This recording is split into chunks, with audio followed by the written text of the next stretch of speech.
Colombo magazine சிறைச்சாலை அதிகாரிகளை குறிவைத்து இலக்கு வைத்து அவர்களை பின்தொடர்ந்து சந்தேகத்திற்கிடமான முறையில் செயல்பட்ட ஒரு நபர் இப்பொழுது அதிரடியாக கைது செய்யப்பட்டிருக்கிறார். அதாவது பொரளையில் வனாத்தமுல்ல என்ற இடத்துல இருக்கிற ஒரு வீட்டில் வச்சு தான் இவர் கைதாகி இருக்கிறார். இவர் கைதாகும் பொழுது 5 கிராமுக்கு மேலே ஐஸ் போதைப் பொருள் இவர்கிட்ட இருந்து கைப்பற்றப்பட்டதோட இவருடைய பின்னணி என்பது குறித்து விரிவாக பார்க்க இருக்கிறோம். அதாவது சிறைக்குள்ள போதைப் பொருட்களை பந்துகளுக்குள்ள வச்சு அண்மையில் எறிஞ்ச சம்பவம் உங்களுக்கு தெரியும். அதாவது போதைப் பொருளை வெளியே இருந்து பந்துகளுக்குள்ள வச்சுட்டு உள்ளே இருக்கிற கைதிகளுக்கு கொடுத்து அப்படி விநியோகிச்சு வந்த பந்து சுரேஷ் என்று சொல்லப்படுகிற ஒரு பிரபலமான போதைப்பொருள் வியாபாரி என்று சொல்லப்படுகிறது. அந்த வியாபாரி அவருடைய வீடு தான் இந்த பொரளையில் வனாத்தமுல்ல என்ற இடத்துல இருக்குது. அவற்றை வீட்டில் இருக்கும் பொழுது இவர் சந்தேகத்திற்கிடமான முறையில் வந்து போகிற விஷயங்கள், நடனமாடுற விஷயங்கள், இதுகள் எல்லாமே போலீசாருக்கு தெரிய வந்ததை அடுத்து தான் இவர் அதிரடியாக கைது செய்யப்பட்டிருக்கிறார். அது மாத்திரமல்ல, இவர் அந்த கொஸ்மல்லி என்று சொல்லப்படுகிற திட்டமிட்ட குற்றக்கும்பல் உறுப்பினருடைய நெருங்கிய கூட்டாளி என்னும் சொல்லப்படுது.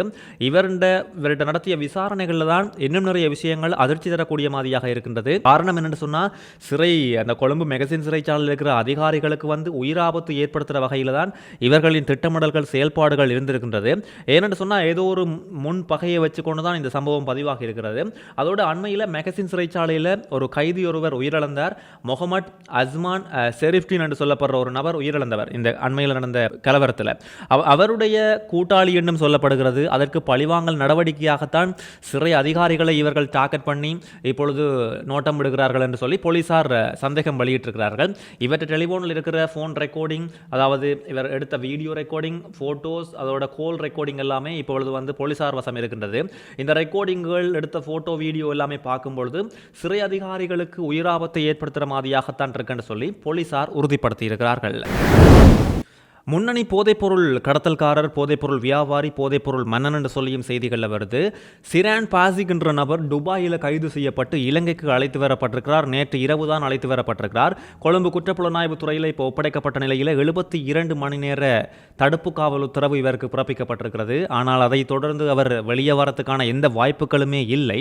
இந்த பாதாள குற்றவாளிகள் கேள்பத்திர பத்மை உட்பட வேறு யாக்கள் எப்படி இருக்கணுமோ அதே மாதிரி தான் இவரும் உள்ளே இருப்பார். ஆனால் 72 மணி நேர தடுப்பு காவல் உத்தரவு பிறப்பித்து இப்பொழுது விசேட விசாரணை இவருக்கு நடந்து வருது.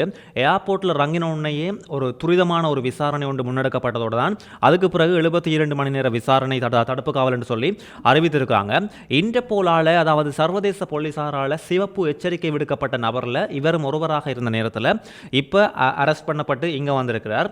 இங்கே வாரத்துக்கு முன்னாலேயே கிட்டத்தட்ட மே 26ஆம் தேதி துபாய் போலீசாரால் இவர் கைது செய்யப்பட்டுட்டார். இவருக்கு வயது 48. 2018ஆம் ஆண்டு ஐக்கிய அரபு ராச்சியத்துக்கு இங்கே இருந்து தப்பி போறார். இவரோட சேர்ந்து இன்னும் 2 பேர், மொத்தமாக 3 பேர் இலங்கையிலிருந்து தப்பி போறாங்க. தெகிவலை கலுபோவில் தான் இவருடைய சொந்த இடம் என்று சொல்லப்படுது. அதோட போதைப்பொருள் கடத்தல், துப்பாக்கி வைத்திருத்தல், கூர்மையான ஆயுதங்கள் வைத்திருத்தல், சட்டவிரோத செயல்பாடுகள் என்று சொல்லி நிறைய குற்றச்சாட்டுகளும் இவருக்கு இருக்கிறதோட மிக முக்கியமான ஒரு விஷயம் என்னன்னு சொன்னா, ஈரான் அமெரிக்கா கடைசியாக நடந்த மோதல் சம்பவத்தில் ஐக்கிய அரபு ராச்சியத்துக்கு எதிராக ஈரான் நடத்திய தாக்குதலில் பயன்படுத்தப்பட்ட ஆளில்லா விமானங்கள், ஏவுகணைகள், அது சம்பந்தப்பட்ட படங்கள், புகைப்படங்கள், அதாவது ஆளில்லா விமானங்கள் உட்பட, ஏவுகணைகள் உட்பட இன்னும் பல ஆயுதங்களுண்ட வீடியோக்கள், படங்களை இவர் தன்னுடைய தொலைபேசியில் வைத்திருந்திருக்கிறார். இதுவும் போலீசாருக்கு தெரிய வந்தபடியே தான் அங்கே வச்சு இவர் கைது செய்யப்படுகிறார். இவருடைய பின்னணி என்ன திட்டமிடல்கள், அதற்கும் அந்த மோதலுக்கும் இவருக்கும் ஏதும் சம்பந்தம் இருக்கின்றதா, செயல்பட்டிருக்கிறாரா என்ன என்பது குறித்து விரிவாக இனி நடக்க போகிற விசாரணையில் தெரிய வரும். கண்டிப்பாக உங்களுக்கு நாங்கள் அடுத்தடுத்த காணொலியில் தருவோம். அதோட இந்த நபர், அதாவது சிரான் பாசிக் என்ற நபர் வெளிநாட்டிலிருந்து இலங்கைக்கு போதைப் பொருளை விநியோகிக்கிற மிக முக்கியமான முன்னணியில் இருக்கிற 5 பேரில் ஒருவர் என்று சொல்லப்பட்டிருக்கிறது. கொழும்பு மொரட்டுவ அங்குலான கடலில் டோரா படகு, அதாவது இலங்கைக்கு சொந்தமான டோரா படகு கவிழ்ந்து விபத்துக்குள்ளானதில் ஒருவர் காணாமல் போனதோட 11 பேர் மீட்கப்பட்டு வைத்தியசாலையில் அனுமதிக்கப்பட்டிருக்கிறாங்க.